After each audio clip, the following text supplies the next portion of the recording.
Olá pessoal, bem-vindos à nossa videoaula, nela falando sobre o Aristóteles, especificamente sobre a sua teoria do conhecimento. Antes da gente começar a explicar um pouquinho dessa teoria do conhecimento, é bom a gente ter em mente que o que aqui vai ser falado é uma maneira muito simplificada daquilo que o Aristóteles escreveu, pensou, refletiu sobre o conhecimento humano ou sobre o conhecimento das coisas. Afinal de contas, a gente vai pular, por exemplo, a sua lógica, que é um instrumento que possibilita o reto raciocínio, enfim, e que, portanto, nos ajudaria a construção do conhecimento. E nós vamos também deixar de lado a sua teoria sobre as categorias. As categorias aristotélicas não serão mencionadas aqui. Isso por quê? Porque o vídeo ele tem como como mote, né, como intenção, na verdade, prepará-los para o vestibular. E a ocorrência de temas ou de questões, melhor dizendo, referentes à lógica aristotélica ou às substâncias aristotélicas, elas são muito pouco pedidas, quase que inexistentes aqui no estado de São Paulo, e vez ou outra cai lá no Paraná e no Sul de uma maneira geral. Tudo bem? Mais do que isso, o Aristóteles ele é um filósofo sistemático, ou seja, ele é um filósofo que escreveu sobre todas as áreas da filosofia e que, por ser sistemático, cada uma dessas áreas tem uma função específica dentro do todo, né? Tem lá a sua consequência e a sua implicação, né, dentro do todo. Então, quando a gente faz esse recorte, quando a gente fala só sobre a teoria do conhecimento, é muito possível, e na verdade isso acontece mesmo, da gente não conseguir responder algumas questões que podem surgir. Afinal de contas, para que a gente pudesse responder essas questões que venham a surgir, nós teríamos que ter um embasamento ético, um embasamento político, um embasamento da estética aristotélica, tá? Então, a didática ela tem este problema, quer dizer, a filosofia, né, voltada para o ensino médio, voltada para os vestibulares, ela tem esse problema, ela acaba por simplificar, por baratear os filósofos, os pensadores de uma maneira geral. Ainda assim, eu vou tentar da melhor maneira que eu posso, que eu consigo, dentro das minhas limitações, eu vou tentar explicar aquilo que é considerado o mais importante, o fundamental da sua filosofia no que se refere à teoria do conhecimento. Essa teoria do conhecimento ela vai desembocar em uma ética barra política. Essa filosofia política barra ética, ela será tratada em outro vídeo, tudo bem? Então tá bom, feitas as considerações iniciais, as advertências iniciais, vamos propriamente ao senhor Aristóteles. Aristóteles, ele foi discípulo de Platão e um profundo conhecedor da filosofia platônica, e justamente por isso ele chega a essa afirmação que eu gosto muito para iniciar as explicações do Aristóteles. Porque já de antemão, mesmo que nós não saibamos do que o Aristóteles vai falar, nós sabemos que é uma filosofia diferente da filosofia platônica, né? Então, A frase é a seguinte: amigo de Platão, mas mais amigo da verdade. Amigo de Platão, mais amigo da verdade. Ou seja, né, já dá para a gente entender aí que o Aristóteles é um pensador que é contrário à filosofia platônica. Bom, então, para que a gente comece a expor o Aristóteles, vamos levar em consideração o que Platão disse em relação ao conhecimento, né? Em relação a qual é a sua teoria do conhecimento, que terá o nome de metafísica. A teoria do conhecimento do Platão, então vamos colocar assim: Platão, ele divide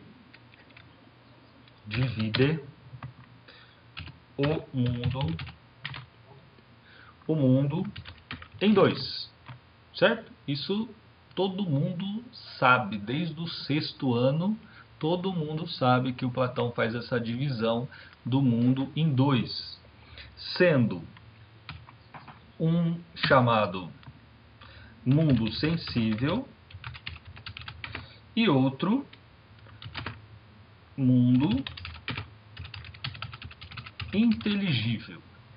Então, para o Platão, há essa diferença entre dois mundos. Um mundo que está acima do mundo sensível, se você lembrar, é aquele mundo fora da caverna. Esse mundo fora da caverna, esse mundo inteligível, mundo das ideias, mundo das formas, ele é imutável, certo? Ele é ingerado, e é onde se encontra a verdade, verdadeiro. Enquanto o mundo sensível é o oposto, né?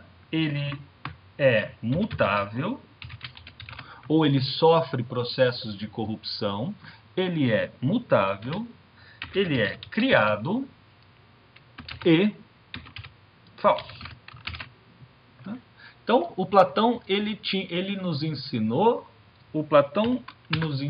isso aí, essa divisão do mundo. Então, dá para a gente, a partir dessa colocação, dá para a gente perceber que para o Platão, o que é verdadeiro é aquilo que não muda, né? O que é verdadeiro é o mundo das formas, é o mundo que ele vai chamar lá de mundo das ideias, ou mundo inteligível.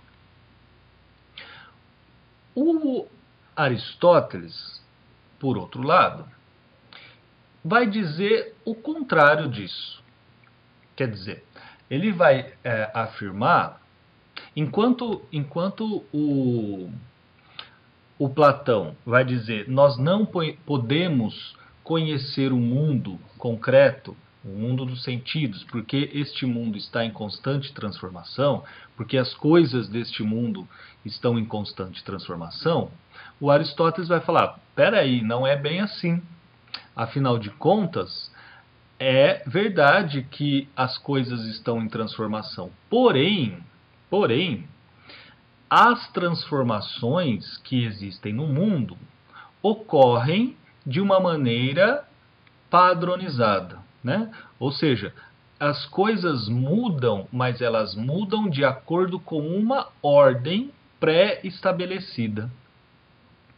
As mudanças que existem no mundo, dirá Aristóteles, as mudanças que existem no mundo são mudanças que fazem parte da racionalidade que dá origem a este mundo. Né? Portanto, as coisas mudam, mas mudam sempre do mesmo modo. É isso o que o Aristóteles vai dizer.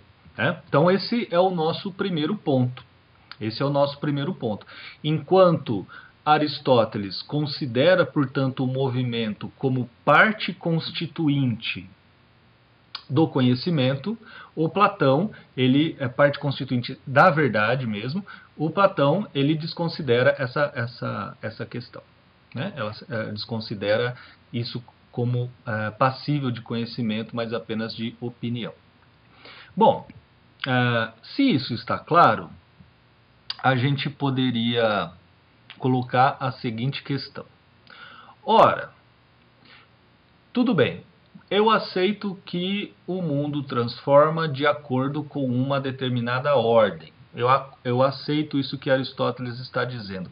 Mas por que o mundo só muda?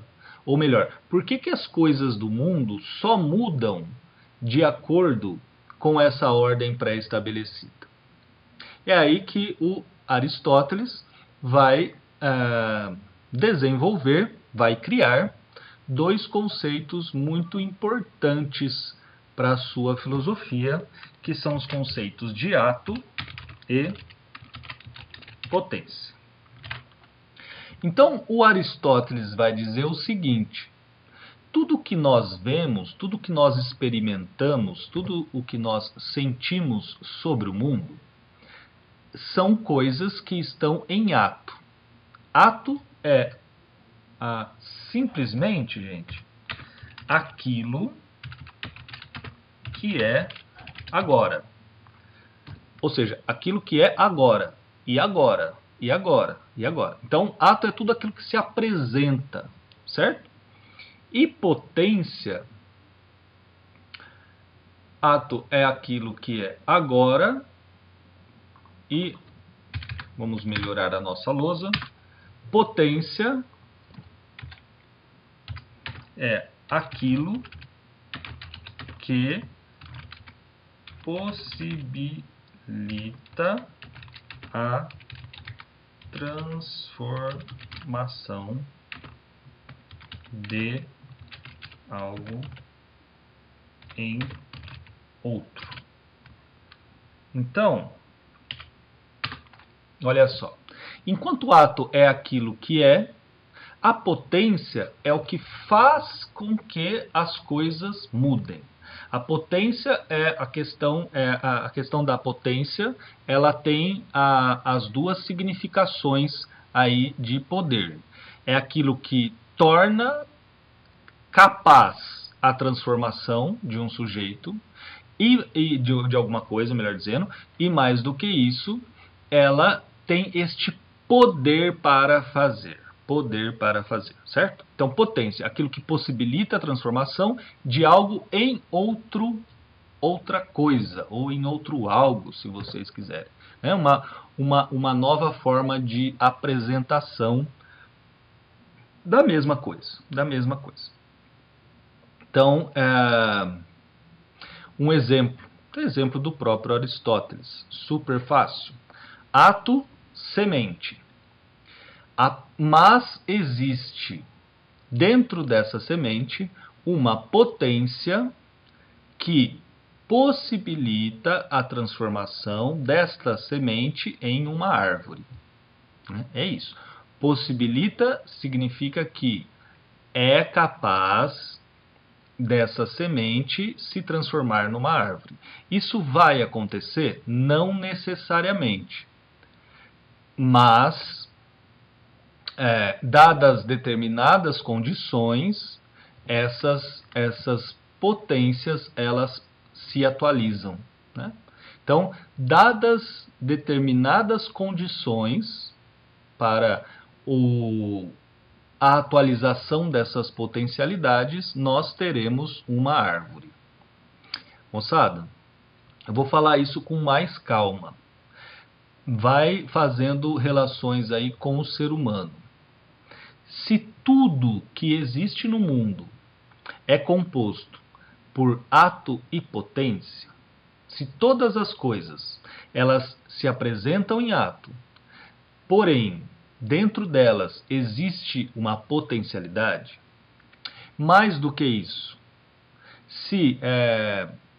ou melhor, então o Aristóteles está dizendo que é necessário determinadas condições, determinadas circunstâncias para fazer com que essas potências se atualizem. Então vamos pegar a semente de novo. Se eu pego a semente, não rego, né, se eu não coloco na terra, se eu não rego essa terra, se eu não cultivo essa terra, ela, semente, não será atualizada em árvore. Pensa um pouquinho o que isso tem a ver com o ser humano, certo? Muito bem. Bom, então o Aristóteles vai dizer, tá, ó, as coisas mudam, mas a semente de laranja, ela só vai se transformar em uma laranjeira. Ela não pode se transformar em outra coisa. O girino, ele só vai se transformar em sapo, ele não vai se transformar em bezerro, não vai se transformar em cavalo. Então, as mudanças que ocorrem dentro do mundo, ou as mudanças pelas quais as coisas do mundo sofrem, são mudanças que estão dentro de si mesmas. Aliás, são mudanças que estão dentro propriamente das coisas, né? São as potências das coisas que fazem com que um ser, com que um objeto, com que uma coisa, com que algo mude, né? Então, tá aí a questão das mudanças. As mudanças elas seguem sempre uma ordem. Bom, avançando um pouquinho, né, no nosso terceiro passo, aí você fala assim, mas como assim que existe algo dentro das coisas que faz com que as coisas se transformem? Onde já se viu, né? Será que tem como eu ver estas potências? Será que tem como eu ver essas coisas que estão dentro dos objetos e tudo mais? Não, né? Essa é a resposta. Não. A potência é algo que só pode ser percebido pelo pensamento, que só pode ser inteligido, que só pode ser colocado enquanto objeto da razão, não enquanto objeto dos sentidos da razão. E aí, talvez você coloque, né? Talvez você pergunte, mas o Aristóteles não é um empirista? O Aristóteles ele não é pelo menos um dos fundadores do empirismo? Não, em absoluto. Em absoluto. Por favor, não coloquem isso em nenhuma de suas respostas sobre o Aristóteles. O Aristóteles não é, em hipótese alguma, um empirista. O Aristóteles, ele faz parte, ele é um metafísico. A sua teoria do conhecimento está relacionada à metafísica, né? Ou seja, a metafísica é, segundo a própria definição de Aristóteles, a ciência das primeiras causas. A ciência das primeiras causas, ou filosofia primeira. Então, quer dizer, tal como Platão, que acreditava no mundo das ideias, enfim, um mundo de formas, e que era também um metafísico, o Aristóteles a mesma coisa. Ele acredita que, embora os sentidos, e aí está a diferença entre Platão e Aristóteles, embora os sentidos desempenhem uma função importante dentro da filosofia do Aristóteles, isso não significa que ele seja um empirista. E por quê? Vou dar uma resposta muito rápida e quando for a aula sobre os empiristas eu retomo com mais calma. Porque, tecnicamente, dentro, portanto, da história da filosofia, empirista é o sujeito que considera a existência de algo apenas em ato. Para o empirista, portanto, as coisas são apenas aquilo que elas se mostram aos sentidos. Não existe uma potência, não existe uma natureza, não existe nada que que esteja além dos sentidos, ou que esteja escondido dos sentidos. E se existe, para o empirista não tem nenhum problema, aliás, não tem nenhuma importância, porque ele desconsiderará qualquer coisa que não seja passível de experimentação. Certo? Então, eu não vou me estender nesse ponto, não é aula disso, é só para deixar bem claro que o Aristóteles não é, em hipótese alguma, um empirista. Por quê? Porque ele acredita, como vocês viram aqui, ele acredita que todas as coisas têm algo interno a elas que possibilita a sua mudança, né? Que possibilita a sua transformação. Bom, se o Aristóteles ele é um metafísico, se Aristóteles, então, ele considera que exista uma ciência, ou melhor, que existam coisas não passíveis de serem captadas pelos sentidos, que coisas seriam essas? Uma a gente viu, a potência, ou antes disso, do que trata a metafísica? A metafísica, gente, ela trata, o que seriam essas causas primeiras? Seriam perguntas do tipo, para onde eu vou? Qual é o sentido da minha vida? Qual é Deus, a existência de Deus? Ele existe, não existe? Por que as coisas existem? Por que eu estou aqui e não estou em outro lugar? Por que eu nasci nessa família e não em outra? Essas questões, elas são objetos da metafísica. Quer dizer, a metafísica tenta responder a essas questões. Questões que vocês podem perceber que elas não têm diretamente uma resposta concreta. Você pode perguntar, por que eu existo? Por que eu existo? Essa é uma questão, além de existencial, é uma questão exemplarmente metafísica. Você teria uma explicação prática. Eu existo porque meu pai e minha mãe me fizeram. Mas não é essa a resposta e não é esse o significado da pergunta que os metafísicos colocam. Quando os metafísicos se perguntam por que estou aqui, por que fui criado, qual é o sentido da minha criação, da minha existência. Se eu existo para alguma coisa.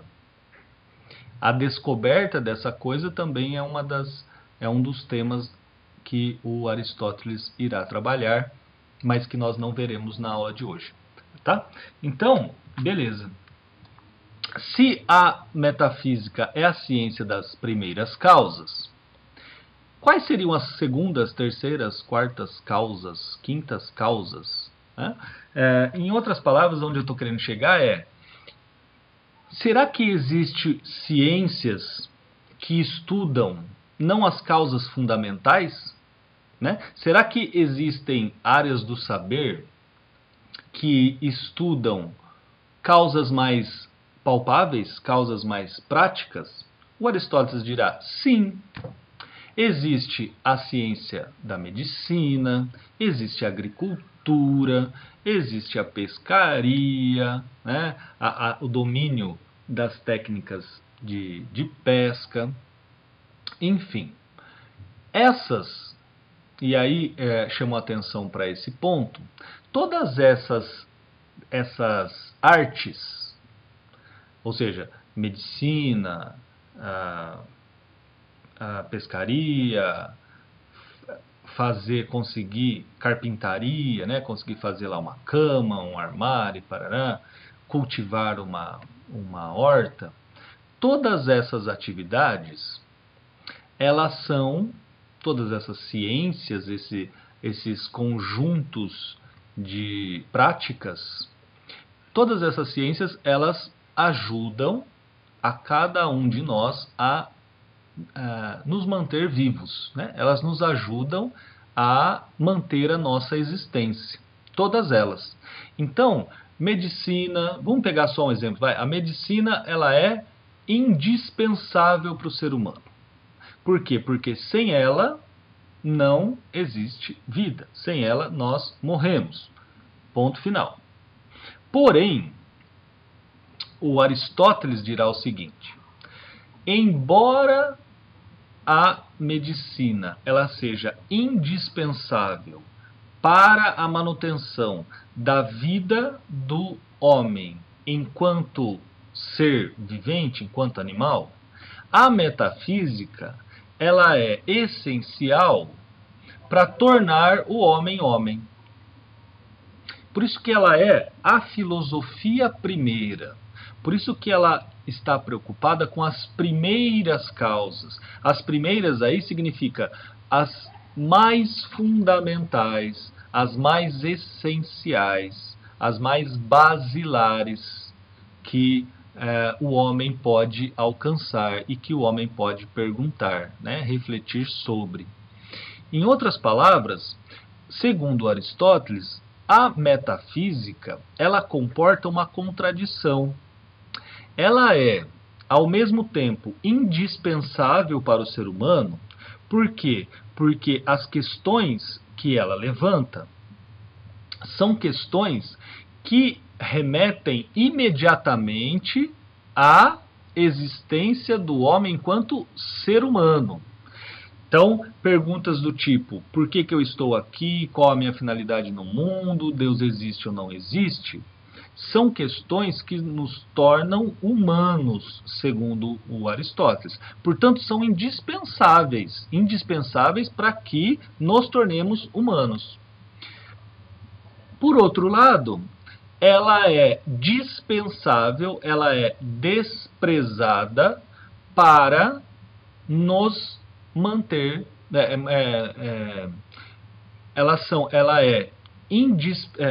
Ela é dispensável, ela não é essencial, caso tenhamos em mente apenas a manutenção da nossa vida.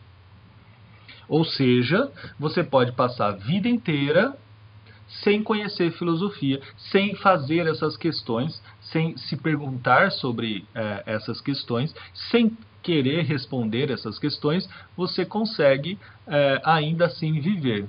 Porém, dirá o Aristóteles, será uma vida animalesca, né? Não será uma vida efetivamente humana. Tudo bem? Então, vejam que é muito interessante essa colocação do Aristóteles, que está lá no século V a.C. e que até hoje é válida, né? Afinal de contas, nós temos sim essa divisão entre pessoas que consideram a filosofia absolutamente desnecessária e outras pessoas que a consideram como essencial, tal como a arte ou tal como a religião, né? Filosofia, religião e arte, aos seus modos, elas tornam o homem seres humanos de fato. Enquanto as outras ciências, ciências da natureza, biologia, química, física, matemática, elas são importantes, mas elas são importantes para que a nossa vida de animais seja preservada, né? Para que a nossa vida ela seja mantida. Tudo bem? Bom, nós falamos então sobre o Platão, falamos sobre ato e potência, conversamos um pouquinho sobre a metafísica. Chegou a hora de nós falarmos um pouco sobre as ciências de uma maneira geral. A gente ficou especificamente aqui na metafísica e agora falaremos das ciências de uma maneira geral. O que é uma ciência, ou melhor, como estão divididas as ciências de acordo com o Aristóteles? Existem ciências teóricas, existem ciências teoréticas, existem ciências práticas. No caso nosso específico, nós estamos preocupados com a maneira com que as ciências, propriamente, se relacionam com as suas causas pertinentes. Onde eu estou querendo chegar? Estou querendo chegar no seguinte ponto. Para o Aristóteles, para que nós possamos conhecer alguma coisa, para que nós possamos, para que uma ciência possa ser assim considerada, é necessário que ela saiba as 4 causas que compreendem, ou melhor, que explicam a existência de alguma coisa. Nós estávamos falando disso até agora, né? Por que eu estou aqui, onde eu estou aqui, parará. É disso que com a ajuda da explicação das 4 causas aristotélicas que eu consigo chegar a estas respostas. Bom, então vamos colocar aqui a lei, a lei das 4 causas. Então, se vocês estão me entendendo bem, o Aristóteles está dizendo assim, para que eu saiba a verdade sobre alguma coisa, para que eu tenha conhecimento sobre essa coisa, é preciso que eu diga as 4 causas, 4 causas referentes a essas coisas. As 4 causas do Aristóteles são as causas formal, a causa material, a causa eficiente e a causa final. Certo? A causa formal, ela pergunta, claro, pela forma de alguma coisa. Né? Qual é a forma de alguma coisa. A causa material perguntará, lógico, pela matéria. Pela matéria de que é feito tal coisa. Eficiente, ela vai tentar responder pela questão de quem fez tal coisa. E a final é a finalidade, ou se vocês quiserem mais simples, para que serve. Então eu vou colocar aqui em forma de questão, em forma de pergunta. A formal é: de que forma é tal coisa? De que matéria é tal coisa? Quem fez tal coisa? E a finalidade: para que serve tal coisa? Tudo bem? Então vamos lá. No caso, vamos pegar um exemplo de algo que seja concreto. Eu tenho aqui um fone de ouvido. Esse fone de ouvido, como eu sei que este fone é um fone de ouvido? Porque eu sou capaz de dizer quais são as 4 causas, as suas 4 causas, ou quais são as 4 causas que possibilitaram e que possibilitam a sua existência. Certo? Então, no caso aqui, qual é a forma deste negócio aqui? A forma é, vou colocar aqui, o óbvio, fone de ouvido. A matéria do que ele é feito, vou colocar, ele é feito de plástico e borracha. Plástico e borracha. Quem fez tudo aquilo que não é natural, que é artificial, que não compõe a natureza de início, a resposta é homem. Então, quem fez? O homem. E depois, para que serve? A resposta é ouvir som, ouvir sons, tá? Vou colocar, ia colocar ouvir música, mas você pode ouvir outra coisa. Então, ouvir sons, ouvir, sei lá, mano, qualquer coisa. Ouvir catinguelê, nossa, catinguelê, tá? Para que serve? Para ouvir o catinguelê, para ouvir Joelma, tá bom? Muito bem. Como eu consegui... Vou colocar aqui para ficar melhor, né, gente? Para vocês saberem do que a gente está falando. Então, a gente pegamos um exemplo. Então, é o fone de ouvido. Este é o exemplo. O fone de ouvido. Para o fone de ouvido, eu sei que isso aqui é um fone de ouvido porque eu sei essas 4 causas. Tudo bem? Maravilha pura. Ótimo. Bom, agora temos vamos dar um outro exemplo, vai? Vamos pegar aqui esta caneta. Então, vamos colocar na nossa lousa. O outro exemplo é a caneta. Aqui, qual é a forma? A forma é forma de caneta. Do que é, eu vou colocar aqui o fone de ouvido. Atenção, molecada. Que o fone de ouvido, ele é feito de borracha, porque de fato ele é, e que a nossa caneta, ela é feita de plástico. Tudo bem? Quem fez a caneta tal como o fone de ouvido, quem fez a caneta é o homem, o ser humano. Por quê? Porque não é um objeto natural. E a finalidade é escrever. Eu sei que isso é uma caneta porque eu consegui enumerar as 4, tá? Então veja, gente, as ciências, de uma maneira muito geral, elas tratam de coisas, ou melhor, para que eu possa ter ciência sobre alguma coisa, basta que eu saiba do que essa coisa, quais são as 4 causas que compõem essa coisa.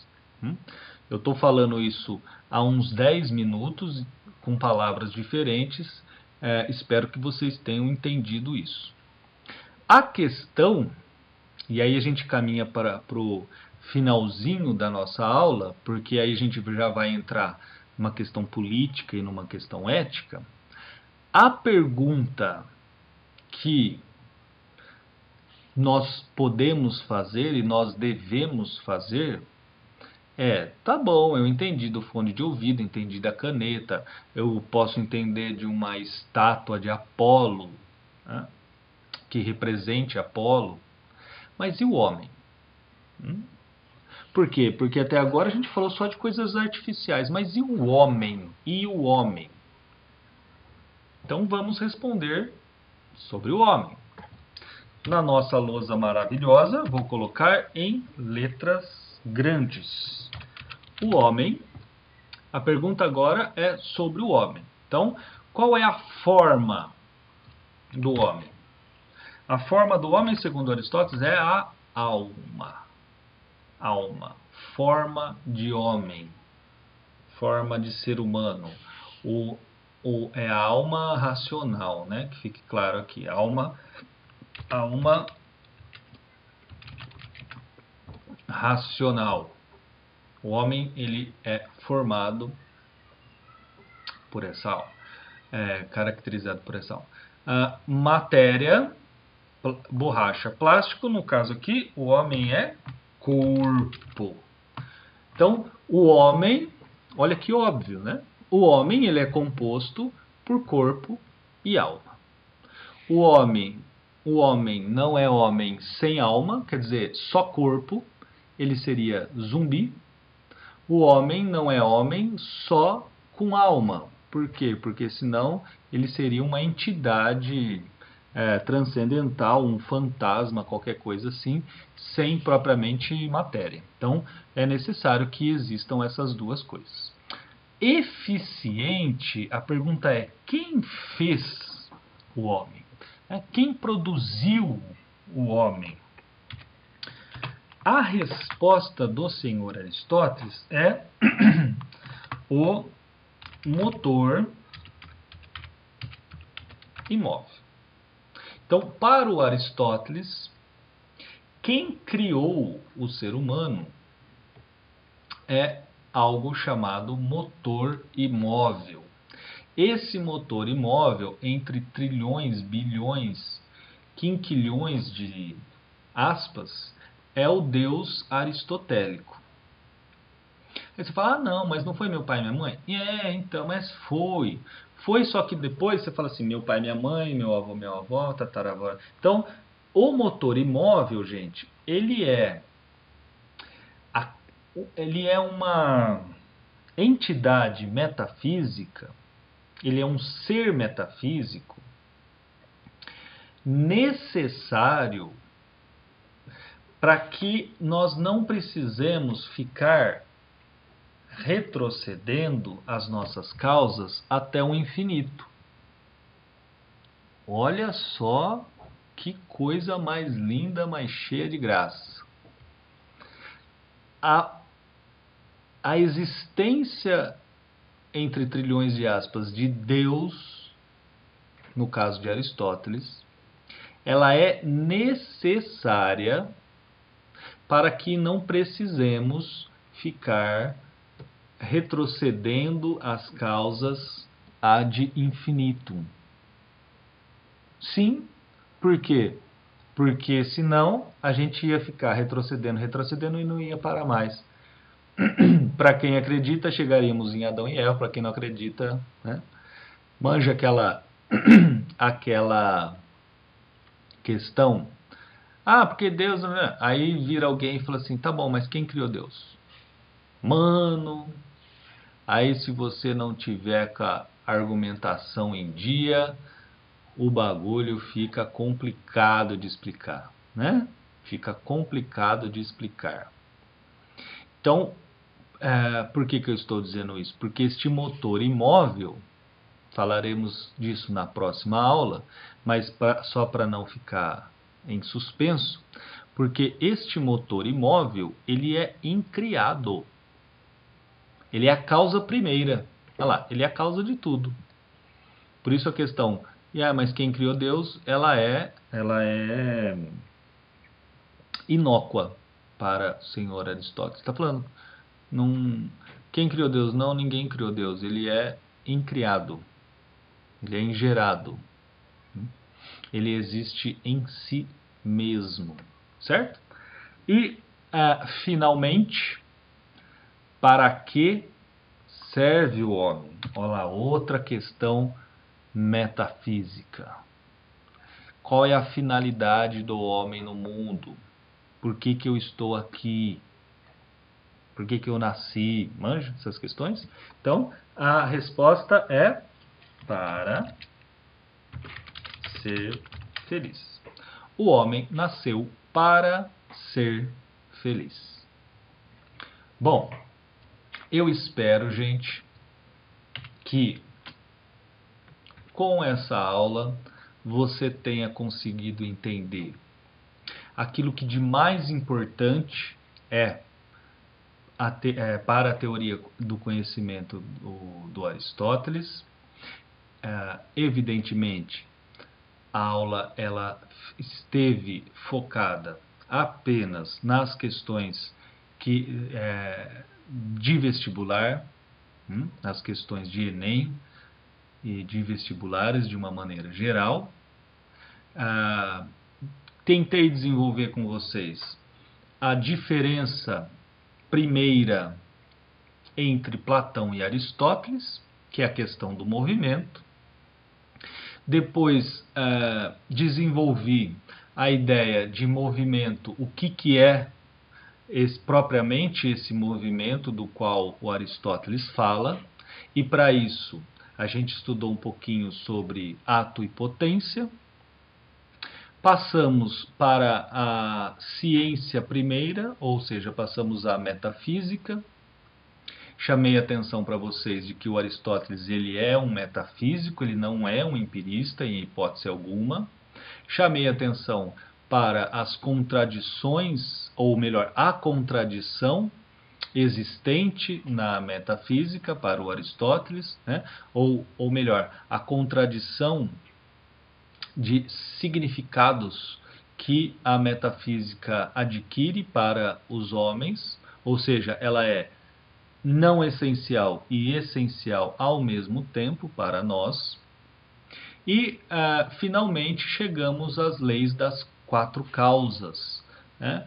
Finalmente, chegamos às explicações ou melhor, finalmente chegamos à ideia de como proceder no mundo para enunciarmos verdades sobre ele. Ou seja, desde que saibamos as quatro causas de uma determinada coisa, nós sabemos do que estamos falando. Nós sabemos que a caneta é a caneta porque tem essas quatro causas e não é um bezerro, certo? E, finalmente, chegamos no homem, né? O homem, ele nos apresenta essas quatro causas, e para que nós possamos desenvolver com melhor cuidado essas respostas que nós demos sobre o homem, eu espero vocês na próxima aula, em que falaremos sobre a ética e a política do Aristóteles. Tudo bem, gente? Obrigado pela atenção, obrigado pela paciência, pela presença de vocês. Qualquer comentário, qualquer crítica é muito bem-vinda. Muito obrigado e até a nossa próxima aula. Valeu!